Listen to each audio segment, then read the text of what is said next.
BA part first के विद्यार्थियों के लिए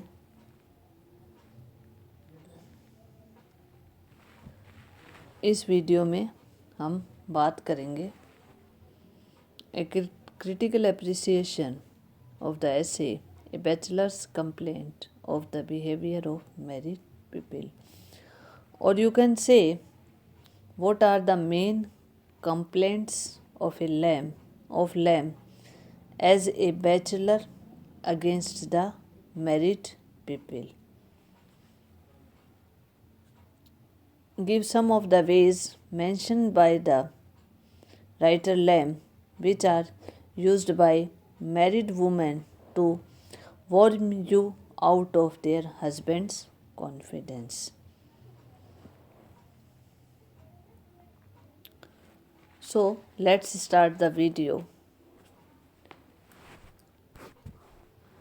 Charles Lamb's essay, A Bachelor's Complaint of the Behavior of Married People, is just what the title suggests.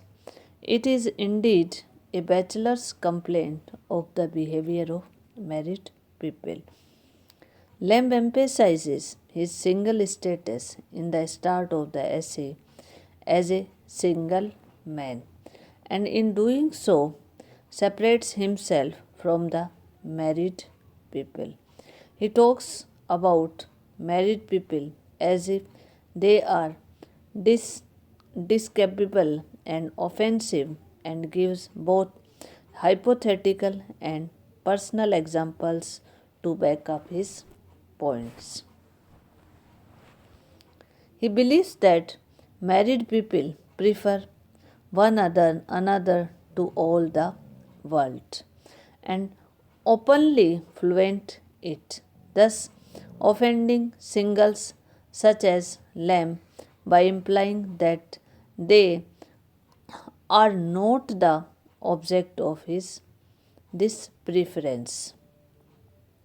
Furthermore, Lamb believes that overall singles are looked down on.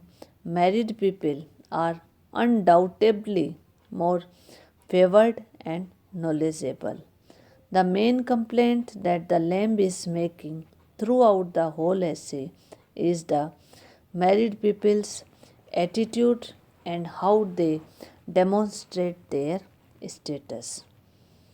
He goes as far as to the airs which these creatures give themselves when they come to have children, and by using the negative aspects of children, he furthers his disapproval of married people and their actions.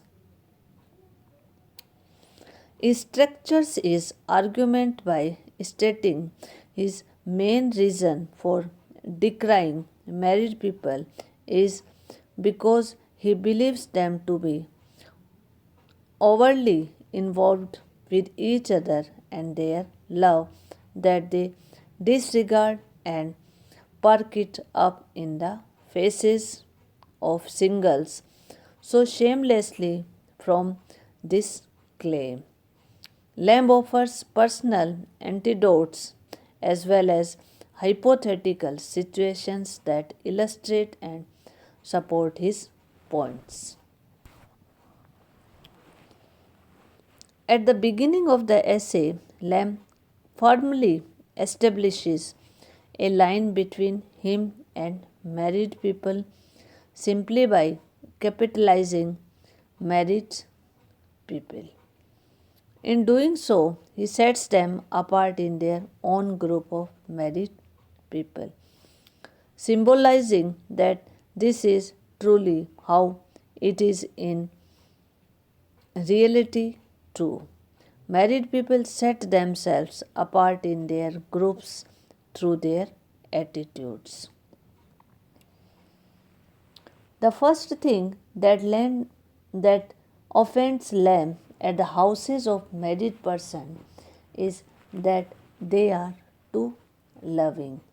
He has found that a husband and a wife constantly try to produce the impression that they are very fond of each other.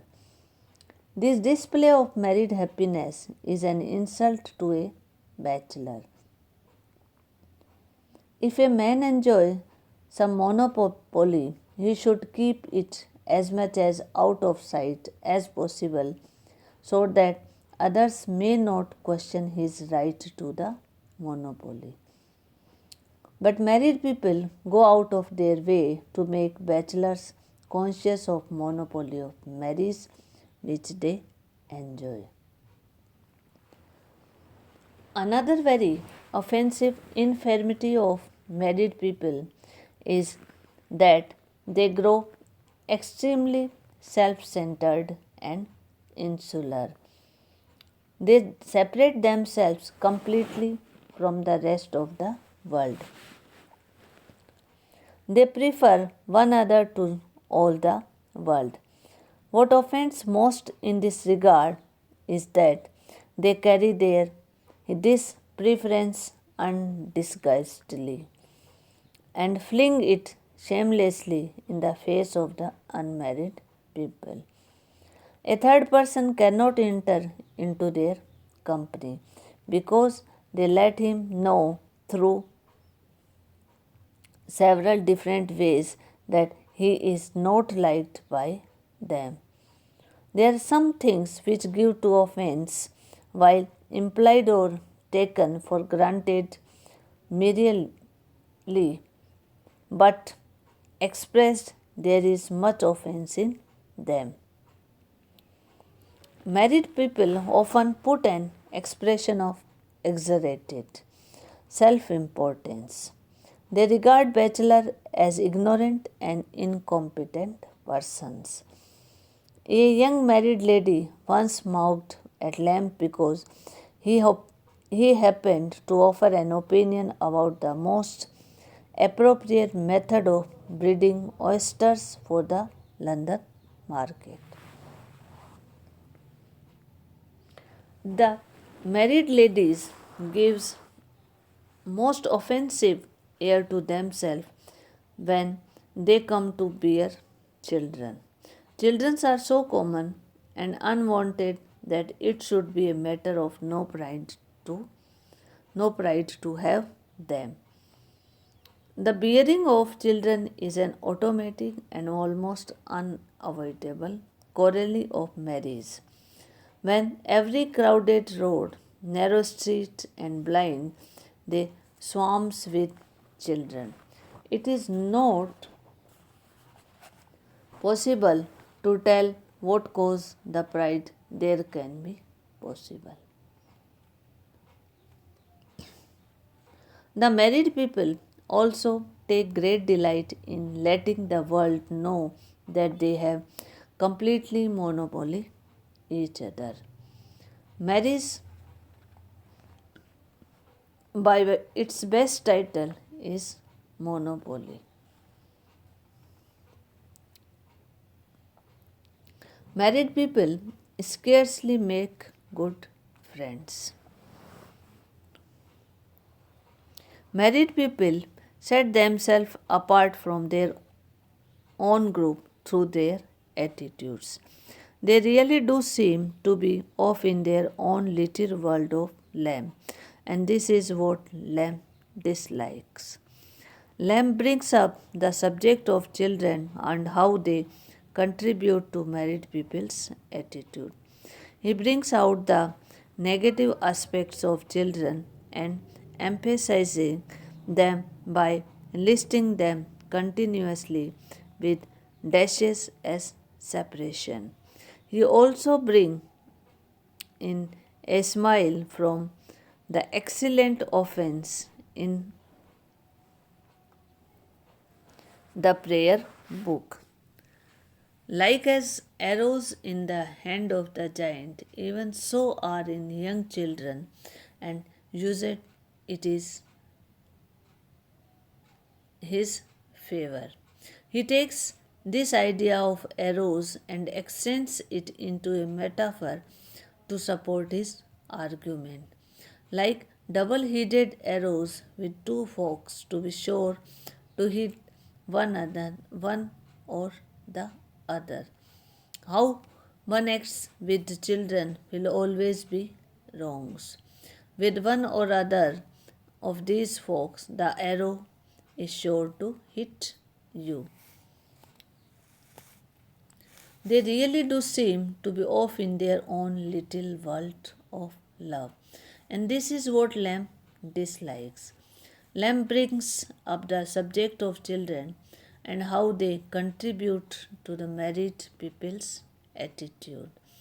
He brings out the negative aspect of children and emphasizing them by listing them continuously with dashes as separation.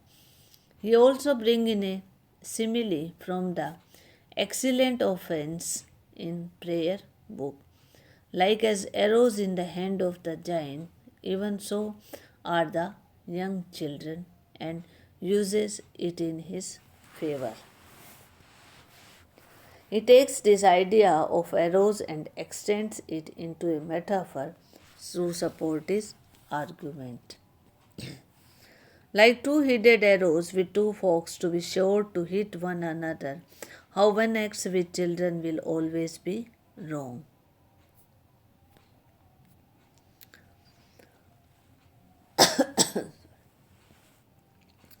Whether you act stoic to a children's attention or show them with affection, some pretext or other is sure to be found for sending them out of the room. Through this comparison of double headed arrows and children, Lamb effectively conveys his opinion of married people and their attitudes that are shown in everything, including the way they handle their children. Lamb's purpose in writing a bachelor's complaint of the behavior of married people is to bring to attention the attitudes of married people. He wishes for his audience to realize how married people subconsciously fluent themselves in their love, offending those who are single. Ultimately, he hopes that married people will bring themselves to correct their mistakes and be more considerable towards others. However, Lamb fails to address any possible counter arguments. His arguments addresses only the negative aspects of the married people. But surely there are positive sides as well. By failing to address and disapprove their possibilities, Lamb leaves room for doubt.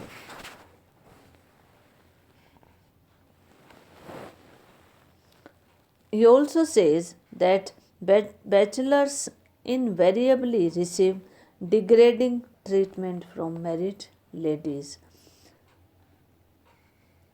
Women adopt different ways to bring to an end the friendship between their husband and the bachelor with whom they must have had intimate relations before marriage. They warn you out of their husband's confidence by mainly three ways. A wife may laugh with a kind of wonder at everything that her husband's bachelor friend may say. By her laughter and stare, she may produce the impression that her husband's friend is an oddie or a humorist. A wife may keep exaggerating the peculiar qualities of her husband's friend in such a way that the husband's enthusiasm for his friend cool down. There is irony in the kind of exaggeration on the part of a wife. This is called the exaggerating way. Another technique employed by a wife is to ask with a kind of innocent simplicity what it was in the friends that attracted her husband towards him and became the basis of the friendship. By this method, a wife tries to make her husband feel that he was mistaken in his assessment of his friends' qualities. Thus, they wore you out of their husband's confidence. So, dear student, this was the critical appreciation of the essay A Bachelor's Complaint Against the Behavior of Married People. Hope you enjoyed this video.